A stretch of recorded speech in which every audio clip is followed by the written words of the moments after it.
comes to disclosure, one of the common questions is, what if this message or messengers have information or a message that's contrary to Christianity?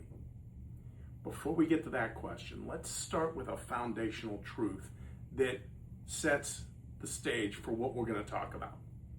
And that is the fact that the Bible clearly tells us that God made everything. Everything was made in Jesus and by Jesus. That includes non-human life. Oftentimes, they're called cosmic beings, or more commonly, angels and demons. But each and every one of those things, everything was made by Jesus, through Jesus. And you can see that in Colossians chapter 1, especially in verses 15 and 16.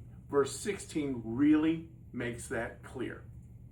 So, the original question, what if there's some type of disclosure information that contradicts the Bible? Well, the good news is the Bible actually tells us what to do about that. Now, it doesn't talk about little green men, or grays, or the whites, or the lizard people. But Paul does tell us in Galatians chapter 1, verse 8, that if anyone, anything, even an angel of light, were to preach a gospel other than the gospel that we already have, the gospel of Jesus Christ, that they are to be cursed. And in fact, history shows us two examples when an angel of light supposedly spoke to two people. The first one was Muhammad, and it led to the birth of Islam. The second, John Smith, which led to the birth of Mormonism. Counter and counterfeit Christianity. That's why Paul warns these angels are not to be trusted. These beings are not to be trusted.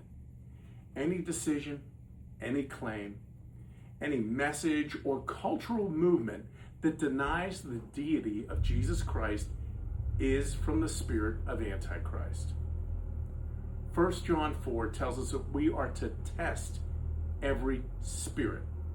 We're not to just believe them automatically because of who they claim to be. We are to test them.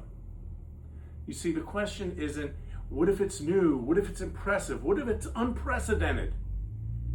The question is, what does this new, impressive, unprecedented information or disclosure do with Christianity?